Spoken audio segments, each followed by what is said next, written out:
The looped blue ribbon stands for the prevention of child abuse and neglect. It is worn for the month of April each year to raise awareness about the prevention of child abuse and neglect. We are parents, caregivers, teachers, and community members.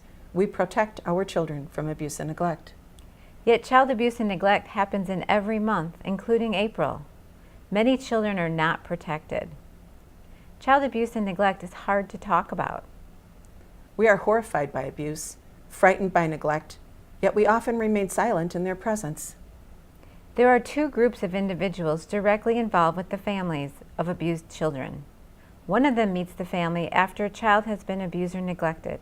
They hear crisis calls, do investigations, conduct interviews, and try and get to the truth.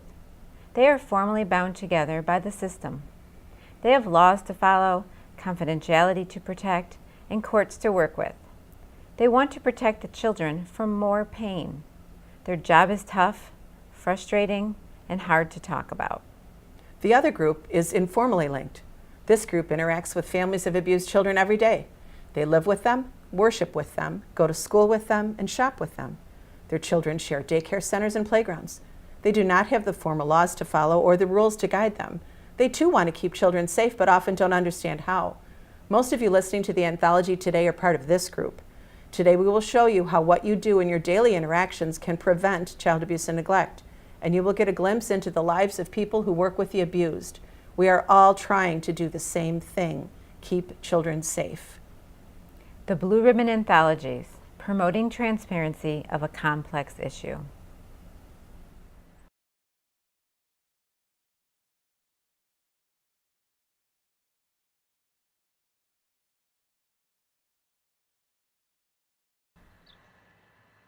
I'm her neighbor. She hasn't lived next door for long and keeps to herself. She has a newborn and 2 other children, a boy and a girl. The boy looks maybe 5. The girl is a young teen. I'm her neighbor, so I can hear things when the windows are open. The baby cries a lot. The mother screams a lot. My firstborn cried a lot. And that sound really pushed me to my limits. I was tired all the time. I wonder if she's pushed to her limits. I wonder if she is tired all the time. I'm her neighbor, and I saw a man come over and stay for the weekend. I could hear her crying. I could hear him yelling. It made me so sad to think she was crying and 3 little kids in the house. Were they scared? Was she scared?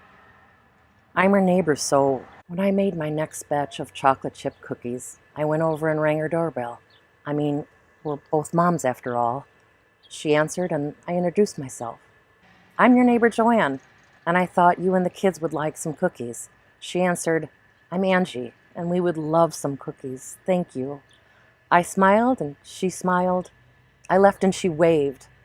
I'm Angie's neighbor, and the next time I saw her, I invited her and the kids to come and play at my house. Angie and I drank coffee and talked. Angie is new to the area. She has no friends. Angie's newborn is difficult to calm. The young mother is overwhelmed, but now Angie has me to talk to. I was a neighbor. Then I became Angie's friend.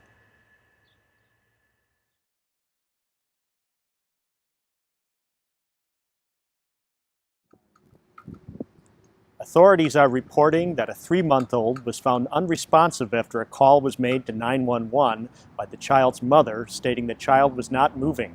A preliminary investigation indicates the child was sleeping with his father, who rolled over him, smothering him in the blankets. The mother had been investigated in the past for issues related to domestic violence and for the suspicion of child abuse. The father has a history of drug and alcohol abuse. The family is not being identified to protect their identity and the identities of their other 2 children who were asleep in another room at the time of death.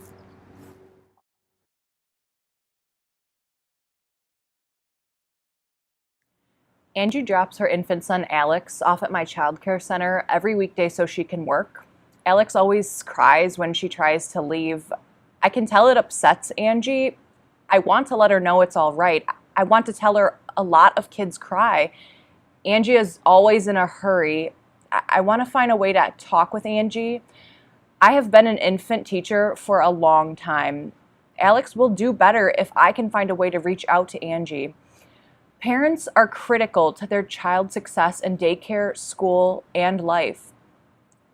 Alex is crying again. Angie is in a hurry again, and I hesitate. I care about Alex and I care about Angie, but she doesn't know that yet. It's easy for me to care for children. It's not easy for me to approach a busy parent, but I care about Alex. I will find a way to talk with Angie. I take Alex from Angie this morning, and he's crying. I look at Angie and say, "It must be so hard for you to leave him when he cries." She nods and says, "I just don't know what to do. I have to go to work." I ask her if he cries at home too. She says, "I feel like he cries all the time. He really makes me mad sometimes. Is that normal? I mean, to be mad at a baby?" I tell her it is normal, and a crying baby is very stressful, and that a lot of kids cry. I offer to help her. I give Angie some tips on how to calm Alex and ask her to try them and let me know if they work. I tell her it won't happen overnight, and that if they don't work, together we'll find other strategies. I share what I know with stressed parents. I let Angie know she is not alone.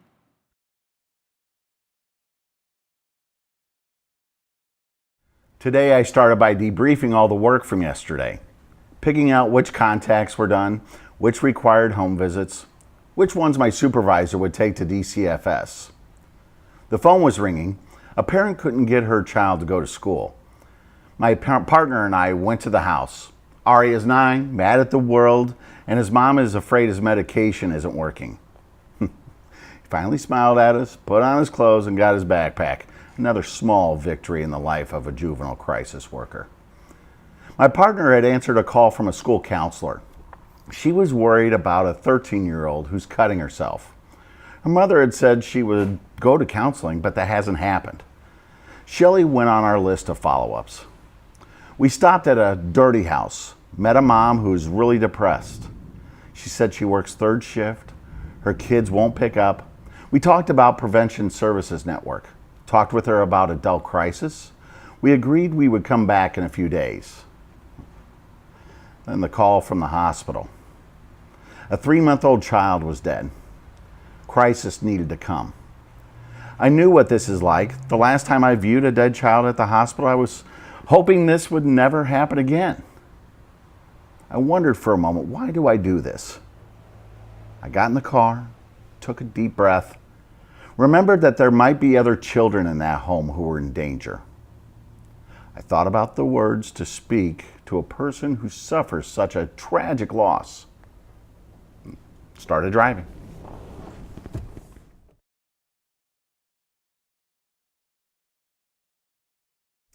I'm a Head Start teacher in a mixed-age early childhood classroom. I have 14 children in my classroom. Cameron is 4 years old and he is giving me a hard time. He won't sit still for reading time. He runs around the room. He hits other kids. He needs a lot more attention than most of my other little Head Starters. And I have a class of 14. He exhausts me, and oh boy, I bet he gives Mom a run for her money at home. I decided to try some behavior management strategies with Cameron. By the end of each week, I can see improvement, but then he goes home for the weekend, and I start all over on Monday. I hope his mom, Angie, can come to our open house next week. Maybe we can talk. Maybe I can share my ideas. She needs to trust me first. I need to develop a relationship. Maybe then I can help. Angie does come to the open house. She doesn't seem to know anyone there. I wonder if she's new in town. I want to tell her how Cameron has been acting out, but I decide to take a different approach. I tell her that Cameron loves to paint, and I don't tell her he painted the windowsill. I ask her if she lets him paint at home. She answered that he does paint at home, and she hangs his pictures up in the room. We chatted for a while about other things. Cameron does well, and I asked Angie if she had any concerns. She said Cameron seems angry and lashes out at home. I told her I've seen that at school too. She asked me what I do about it. I explained some of my strategies and how she could use them at home. Now we are really talking. I think she trusts me. We can develop a relationship. Now I can help. I want children to succeed in Head Start and beyond, and for this community to be filled with citizens who care about each other. I want parents to know they are valued. As a Head Start teacher, I have a vital part in building strong families.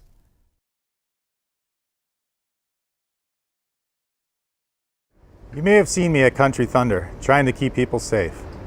As a detective for the Kenosha County Sheriff's Department, I also investigate sensitive crimes.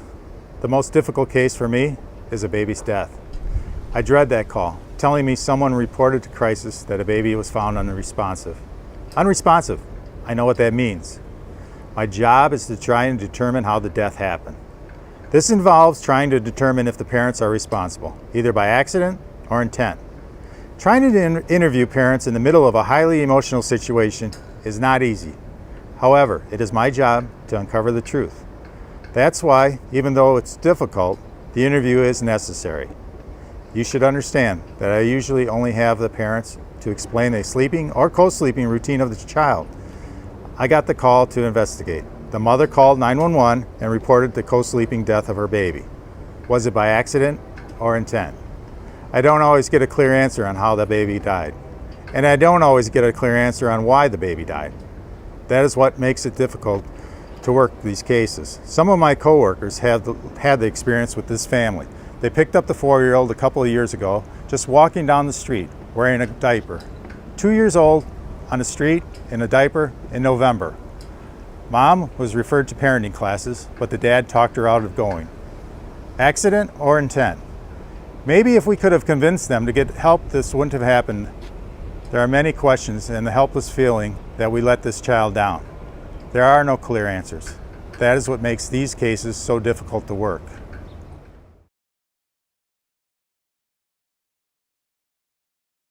Kylie is my third child to go through Head Start. I feel like an old pro. I know this place inside and out.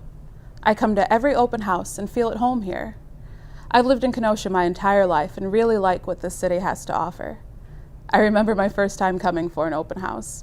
I wanted so badly to make a good impression so my son would be proud of me. I was actually kind of scared, and if I'm being honest, schools intimidate me. One of the teachers introduced me to another mom who was more experienced with Head Start. She showed me the ropes, and we are still friends.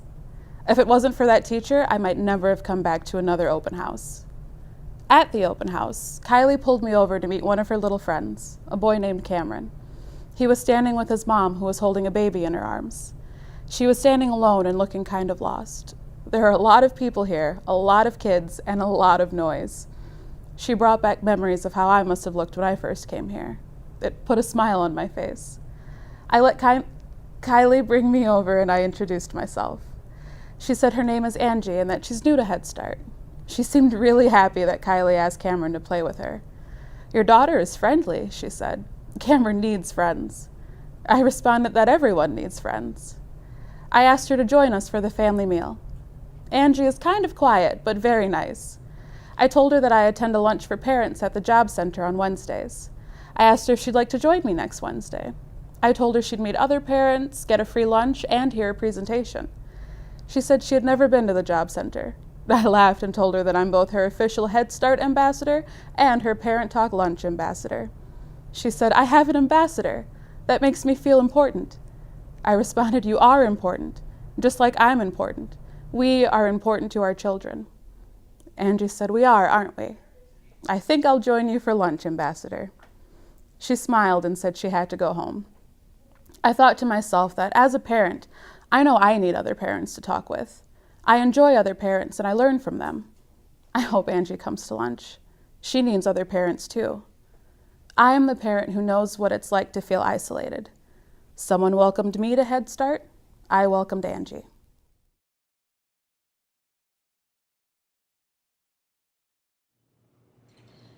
As supervisor for the Child Protective Services Unit of the Division of Children and Family Services, I supervise the social workers who operate the Child Abuse Access Line.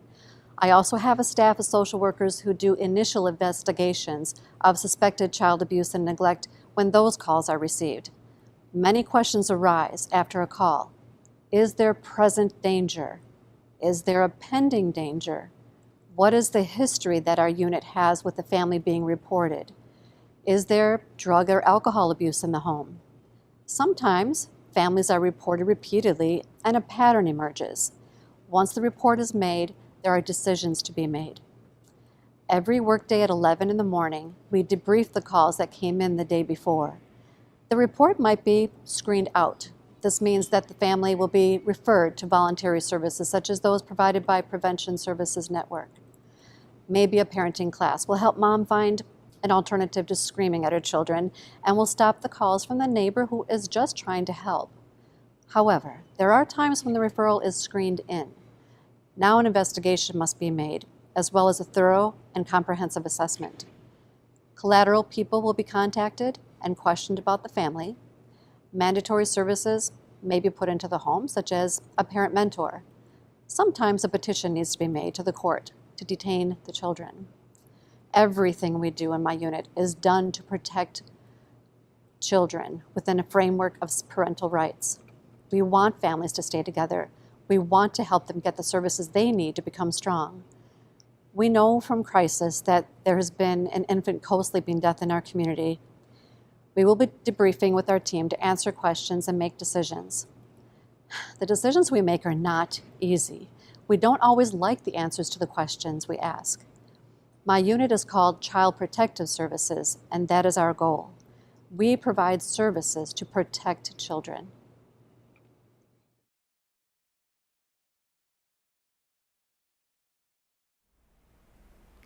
Hi, I'm Veronica, and I'm a nurse with the Division of Health. We're one of the partner agencies for Parent Talk Lunch. I help set up the room, deliver the lunches, and sometimes I do the presentation. We serve lunch to about 20 parents every week. I enjoy the interaction with the parents and the conversations that develop. Today is my day to present. My topic today is how to handle stress. The parents always like the stress presentations. I've met a lot of stressed parents since we started this program in 2002. I'm always touched by the stories the parents share about how they cope. Talk about resiliency. Today I notice a young mom coming in who I have not seen before. I welcome her and ask her to sign in. At the same time, Sylvia, one of our regular attendees, calls her name and asks her to come over and sit with her. I learned that her name is Angie. I begin my presentation by asking parents what stresses them out, what pushes their buttons, so to speak. They respond with the usual responses: lack of money, no job, poor health. It's always the same answer every single time I give this presentation. Someone says, "My kids, they drive me crazy. I can't control them." We start to talk about healthy ways to relieve stress.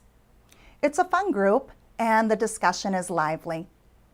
We talk about resources that are available at the Job Center, such as the PSN Family Resource Center, where parents can get more specific information about their children's behaviors. We talk about resources available through the Division of Health and how to access them. I tell them that if anyone has specific questions, I am available to talk one-on-one after lunch. When lunch is over, Angie approaches me. She tells me she thinks she needs more help. She tells me she finds she is sinking and that her son's behavior and stress she is under is out of control, and she feels like a bad parent. I tell her that good parents ask for help and that resources are available for her. I walk her over to the PSN Resource Center and introduce her to a service coordinator. I opened a door for a parent in need, because if not me, then who?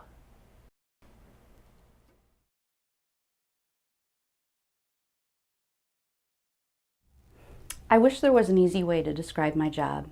I am a forensic interviewer with the Child Advocacy Center. You probably don't know what that means. In its most simple terms, I talk to kids who have had horrible things happen to them or who have seen horrible things. It's complicated to talk about, so bear with me as I try to explain. Any unexplained infant death is investigated, and it's my job to talk with Angie's son Cameron and her daughter Maria about the death of their infant brother. It's a multi-step process.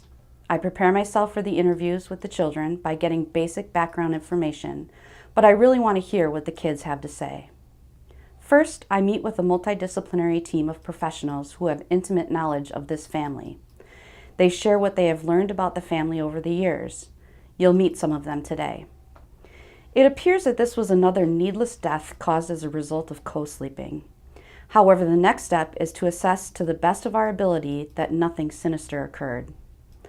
Once I had my background information, it was time I started the interviews by talking with Cameron. Cameron had a hard time sitting in the small chair at the table in the talking room. He circled the table, crawled on top of the table, then darted under the table. I know how to get kids to talk. It's what I do best. Cameron started talking and I started to learn. I learned he loves Spider-Man, that he lost his pet cat after his dad threw her out the second-story window, and that he did not appear to know the difference between a truth and a lie. He clearly cared about his mom and worried about her, especially when Dad drank beer and got mean. He wanted to know why she never wants to get out of bed or play with him since the baby came. Finally, I learned that the police and ambulance came to his house last night and took the baby. Cameron was confused because baby Alex was being good. He was sleeping and not crying like he always did. Cameron talks and I listen and I learn.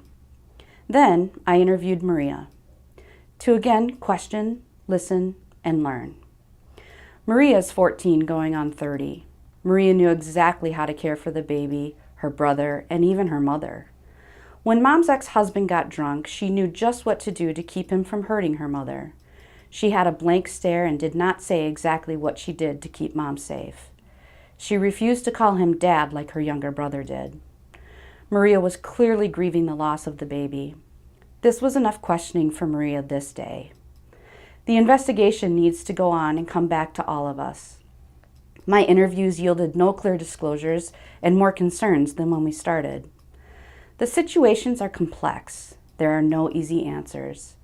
If only there was a scan that could tell us all what we need to know. If only Mom had gotten help earlier. If only one of us could have stopped this. I'm just a forensic interviewer. I listen, I learn, and I console.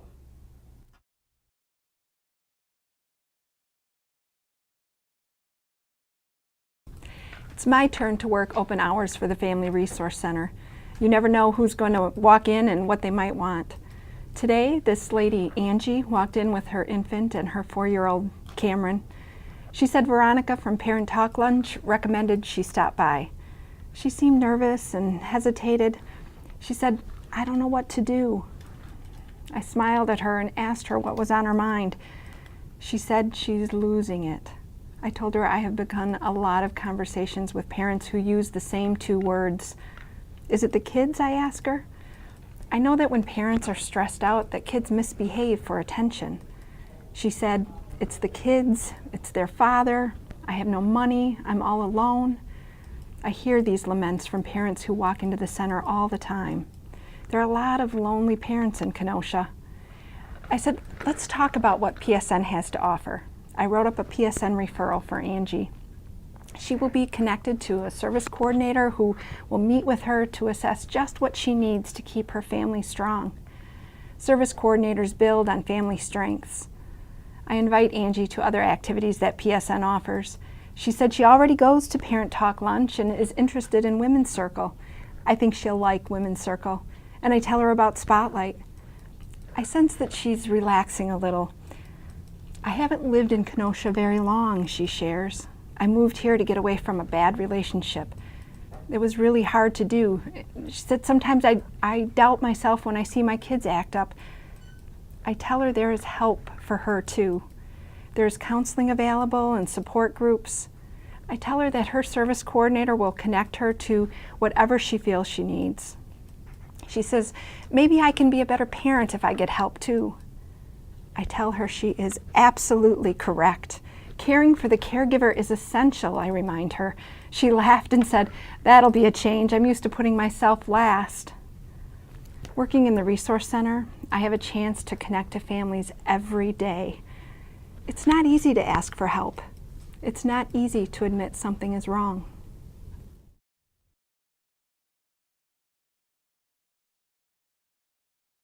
When a child comes to us under the suspicion of abuse or neglect, I try to get a better understanding of what may have happened.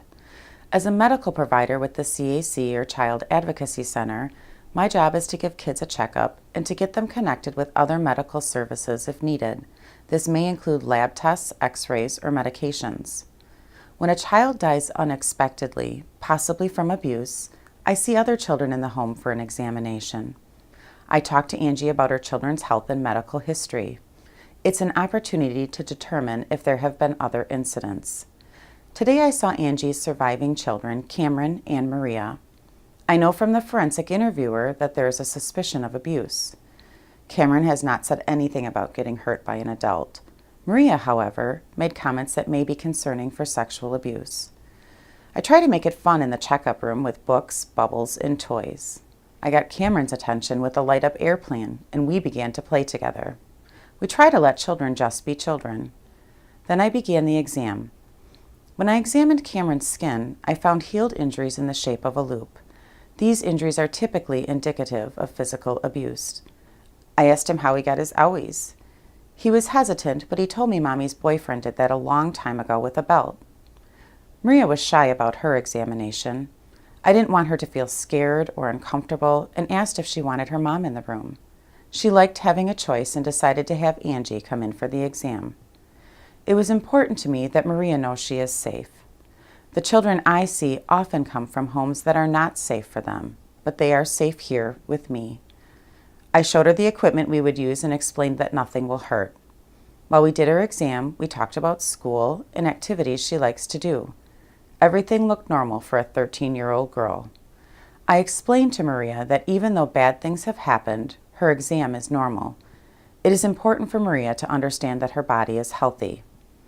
Angie was relieved the children were physically well. I encouraged her to get counseling for the children for their mental health. All members of the family will need help to understand what happened to baby Alex. I know child abuse investigations and medical examinations can be scary for kids and families, so I provide comfort and help kids understand I can be trusted and that they are safe.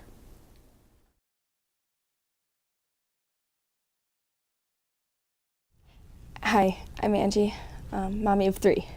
I have Alex, my little baby, my 4-year-old Cameron, and my oldest, Maria. She's 14. I moved to Kenosha to get away from Alex and Cameron's father, Alexander.